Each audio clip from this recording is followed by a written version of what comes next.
नमस्कार, आप देख रहे हैं ब्रेकिंग बिहार। अभी हमारे साथ है लोक जनशक्ति पार्टी आर के मीडिया प्रभारी कुंदन पासवान। कल जिस प्रकार से पीरपैंती के बीजेपी विधायक ललन पासवान ने चिराग पासवान को लेकर के न सिर्फ तीखा हमला किया बल्कि उन्हें गठबंधन धर्म का पालन करना सिखा दिया और यहाँ तक कह दिया कि पासवानों के नेता चिराग पासवान नहीं है, बिहार के पूरे देश के नेता जो हैं पासवानों के, वो केंद्रीय मंत्री राष्ट्रीय लोक जनशक्ति पार्टी के राष्ट्रीय अध्यक्ष पशुपति कुमार पारस। कुंदन जी, चिराग पासवान को लेकर के आप लोग इतना हाय तबाह मचाते हैं, आप ही के गठबंधन का सहयोगी, एनडीए के सहयोगी के विधायक ने तो चिराग पासवान को कल एकदम छील कर रख दिया। देखिए, कल जिस तरह से पीरपैंती के विधायक ललन पासवान जी ने बयान दिया है, हम चाहेंगे कि ललन पासवान जी पशुपति कुमार पारस जी के पार्टी का प्रवक्ता बन जाएं, उनको अच्छा होगा। ललन पासवान जी को जो काम है उनको करना चाहिए, वे विधायक है, जनता के सुख दुख में रहना चाहिए, उनकी समस्या सुनना चाहिए, लोगों की सेवा करना चाहिए। ललन पासवान जी ये कौन होते हैं कि चिराग पासवान जी कहाँ से चुनाव लड़ेंगे नहीं लड़ेंगे, लेकिन बोलने वाले ललन पासवान जी कौन होते हैं? बीजेपी के विधायक है, बीजेपी में मेन जो नेतृत्व है, सेंट्रल नेतृत्व सारा चीज तय करता है। वैसे में जब बीजेपी के विधायक बोल रहे हैं तो कहीं ना कहीं बीजेपी के शीर्ष नेतृत्व का उनको वरदान प्राप्त है। ये ललन पासवान जी को बोलने का अधिकार नहीं है तो उनको कि कौन कहाँ से चुनाव लड़ेंगे, तो क्यों नहीं उन पर कार्रवाई किया? वो चिराग जी कहाँ से चुनाव लड़ेंगे या नहीं लड़ेंगे, ये ललन पासवान जी को बोलने का अधिकार नहीं है। लेकिन ये पार्टी के शीर्ष नेताओं तय करेंगे। हम लोग लेकिन हम लोग एनडीए गठबंधन में आए हैं। हमारे राष्ट्रीय अध्यक्ष आदरणीय चिराग पासवान जी, बीजेपी के शीर्ष नेताओं के साथ बैठक हुई है, उसके बाद हम लोग के नेता आदरणीय चिराग पासवान जी एनडीए का हिस्सा बने। बात तो हम कर रहे हैं कि बीजेपी में जब अमित शाह और प्रधानमंत्री मोदी की चलती है, वैसे में यह नेता चिराग पासवान के पीछे अगर बयान दिया उनको लेकर के, तो कहीं ना कहीं कोई बात, क्या चिराग पासवान के साथ कुछ खटपट चल रही है एनडीए में? कुछ खटपट नहीं चल रही है, सब ठीक है। पता नहीं अब ललन पासवान जी को क्या दिक्कत है, उन्होंने ऐसा बयान क्यों दिया है, और वे बिहारी फर्स्ट पर सवाल उठा रहे हैं। शायद ललन पासवान जी को शिक्षा की कमी है, शिक्षा की अभाव है।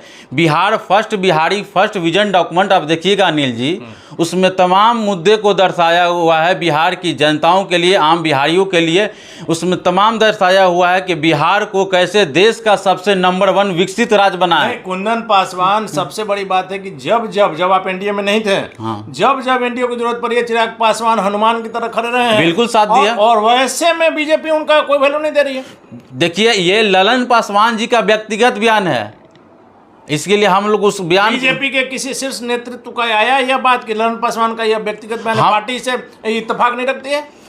हम तो बोल रहे हैं कि ये ललन पासवान जी का व्यक्तिगत बयान है, और हम मांग करते हैं भारतीय जनता पार्टी के प्रदेश अध्यक्ष आदरणीय सम्राट चौधरी से कि आप अपने इस पर कार्रवाई करना चाहिए ललन पासवान जी पर। ऐसा बयान क्यों दिया उन्होंने? वैसे समय में जब महागठबंधन के साथ आप लोग की लड़ाई चल रही है, सीटों को लेकर के घमासान, आप भी 40 पर दावा कर रहे हैं, वो भी 40 पर दावा कर रहे हैं, वैसे में एनडीए कमजोर नहीं होगा क्या? आपस में आप लोग लड़ेंगे? देखिए, ये अब ललन पासवान जी का क्या सोच थी, इस तरह का बयान दिया है। ललन पासवान जी अपने वो काम पे ध्यान दे, चिराग पासवान जी पर उंगली उठाने का उनको अधिकार नहीं है। लेकिन उन्होंने तक यहाँ तक कह दिया कुंदन जी कि चिराग पासवान पासवानों के नेता नहीं है, चिराग पासवान ने संघर्ष नहीं देखा है, चिराग पासवान अपने पिता के संपत्ति के उत्तराधिकारी हैं, उनका राजनीतिक वारिस पशुपति कुमार पारस है। इतिहास गवाह है भैया, पिता के संपत्ति का अधिकार पुत्र का होता है,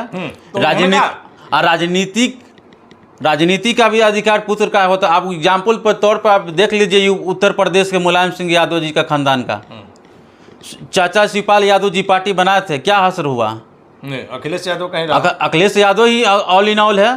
तो इनको समझना चाहिए, ललन पासवान जी को कुछ सीखना चाहिए। ये तो पता नहीं इनको शिक्षा की अभाव का कमी है या क्या कमी है। लेकिन एक और तीखा हमला किया उन्होंने, हाजीपुर तो छोड़ दिया, उन्होंने कहा कि अगर एनडीए तय कर देगा कि जमुई के बदला आपको गया से लड़ना है तो आपको गया से लड़ना पड़ेगा। क्या चिराग पासवान बीजेपी के सामने इतना गिर गए हैं? अरे नहीं भैया, हम लोग का राष्ट्रीय अध्यक्ष आदरणीय चिराग पासवान जी जमुई से चुनाव लड़े हैं और वहाँ हम लोग की दावेदारी रहेगी, इसमें कुछ किंतु परंतु है ही नहीं है।